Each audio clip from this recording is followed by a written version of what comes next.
Hi everyone. I recently climbed Mount Kilimanjaro, and as with all my treks, it's always fascinating for me to see a bird's eye view of the route we took. Seldom does it happen that the route is straight up. It goes through a lot of twists and turns, and it's very fascinating to see exactly how the trail engineers have designed the climb. So let's take a look at the climb that we did and the route that we followed.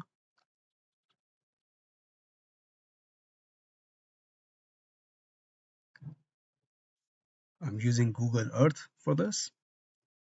So here is the route that I've mapped out in Google Earth. There are 6 different ways you can climb Kilimanjaro. The route that we took is called the Machame Route. It is supposed to be one of the most scenic ones and also has a very high success rate. So that's the reason why we chose that.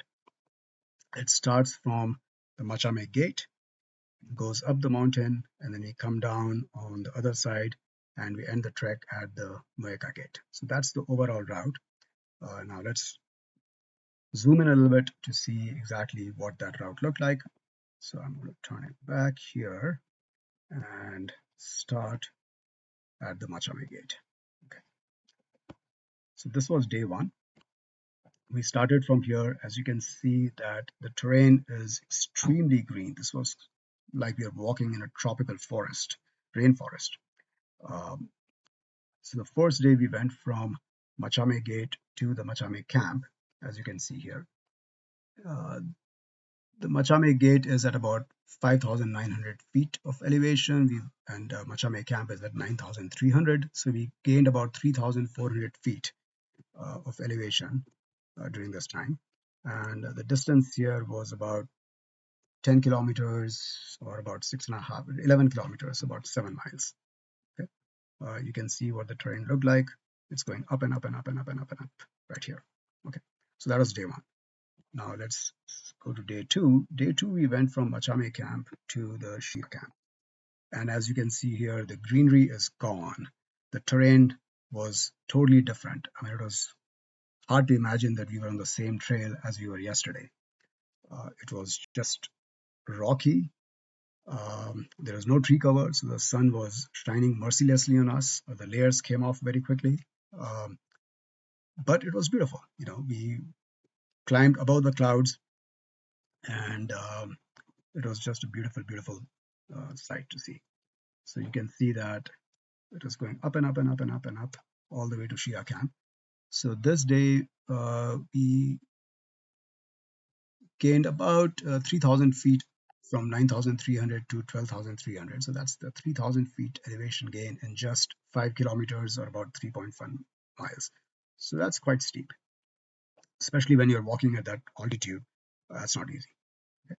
And while we were at Shia Camp that same day, as you can see here, we took a little uh, acclimatization hike. So the acclimatization hikes basically mean that you climb high and sleep low. So once we reached the Shira camp, we went up a nearby hill, spent about an hour there, and then we came back down and slept again here. Okay. So that was day two. Day three, we went from Shira camp to, let's see if I can get this thing going here.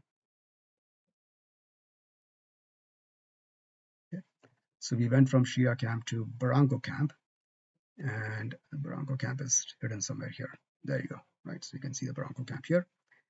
So from Shira camp to Barranco camp, the net elevation gain is only 500 feet. But we just went up and down a significant distance. So you can see here it goes up and up and up and up and up. Let me rotate it so you can see that. And the territory today, as you can see again here in the view as well, is totally different. We are going through lava rocks, huge, gigantic lava rocks. And then what we did was we went all the way up to a place that's called Lava Camp. I believe this is where the lava camp is. It's not marked here, but this is where we went. There's a huge lava tower here. This lava camp is at an altitude of about 15,100 feet, which is the same altitude as our base camp. So this was again an acclimatization exercise. We spent about an hour here, had a lunch, and then as you can see, we came back down and came back down all the way to the Barranco camp, which is somewhere here. So this was a steep uphill and then a steep downhill climb. So Barranco camp is at about 12,800 feet. So we just gained about 500 feet of elevation, and this distance was about 10 kilometers or about 6.5 miles. Right. Now, on day 4, we went from Barranco camp to Karanga camp. Okay, so Karanga camp is right here. As you can see here, this day was basically just going up and down and up and down. The net elevation gain was only about 300 feet. The distance was about 5 kilometers or 3.1 miles, but we ended up going up and down about 1,500 feet. So the first section that we tackled is called the Barranco Wall. Now, this is famous or infamous, as you may want to call it. It's a steep climb of about 850 feet. And it's very deceptive because the wall keeps revealing itself as you climb up and up. It's basically a rock scramble. So you have to keep your poles inside your bag and just use your hands and feet to haul yourself up those steep rocks. It was a lot of fun, but of course it was a lot of hard work as well. So we went to the top of Barranco Wall, took a lot of pictures, and then as you can see here, after that it was a steep climb down. And so we came down. This was extremely slippery and hard, and we were already on tired feet. So many of us slept a few times because it was just loose rock and scree that we had to navigate. From there, we went up again a little bit and then went down again and then went back up. So it was basically, this day was going up and down. It reminded me of Nepalese flats.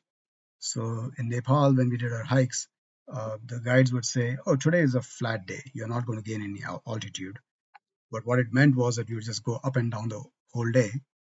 The net elevation gain was not much, but it was still a very tough day. So that's what it felt like on day 4. So now the Karanga camp is at 13,100 feet. From there, on day 5, we went to the Barafu camp, which is also known as the base camp. So you can see here, again, it is a very steep climb.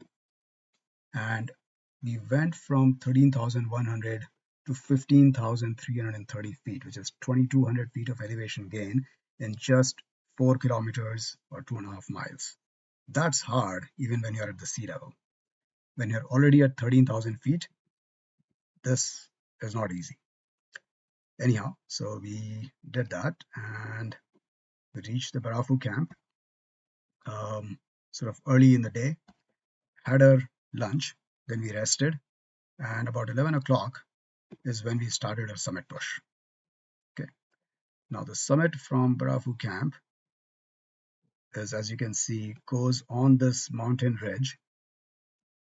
So this is the fascinating part, right? So when we are at Shira camp, as you can see, we were looking at a different side of the mountain, but the climb was not straight up. We in fact navigated the side of the mountain. We went behind the mountain. The side that you are seeing from Shira camp is not the side that we climbed. We actually went behind and then we climbed from there. So as you can see, this is the ridge that we followed to climb the mountain. We reached here, the rim of the crater, and this point is the Stella point. It's not marked here, but the point where we hit the crater rim is called the Stella point. And from the Stella point, then we continued on the crater rim, the ridge on the crater, to reach the Uhuru Peak. So Uhuru Peak is at 19,340 feet. So that was about 4,000 feet of climbing in just 5 kilometers or about 3.1 miles. So this was extremely steep. We were doing it at night, so we couldn't really see the steep slopes, which was probably a blessing, I guess, to some extent. And once we reached the peak, we got some pictures and then we came back down. What took us 9 hours or 9+ hours to climb, took us less than 2 hours to come back. We came back to the Barafu camp, rested for a little bit, and then continued down to the Millennium Camp, or High Camp as it is also known. So from uh, 19,340 feet, we came down to the High Camp, which is at about 12,950 feet, right? So that is about 6,500 feet of descent. Um, and that is where we slept for the night. So that was the end of day 6. And then we were supposed to take 2 more days to go from Millennium Camp to the Mueca Gate, but we decided to do it in one day. And now we are back in the rainforest, as you can see here. That was pretty cool. That was very, very nice to be back in the greenery and the rainforest, because it was very pretty, but it was also very, very muddy and slippery. So we had to really watch our steps. And so from Millennium Camp on day 7, we went all the way to the Mueca Gate. So that was a descent of almost 7,600 feet. And the distance was about 13.5 kilometers or 8.5 miles. So a very steep descent. But we are happy to have completed the trek a day earlier, so we could actually go back to the hotel room and sleep in proper beds and get a shower, a hot shower. And that did not, any shower has not felt better in a very, very long time. So that was the route that we followed for our Kilimanjaro trek. Hope you have enjoyed watching this. Thank you.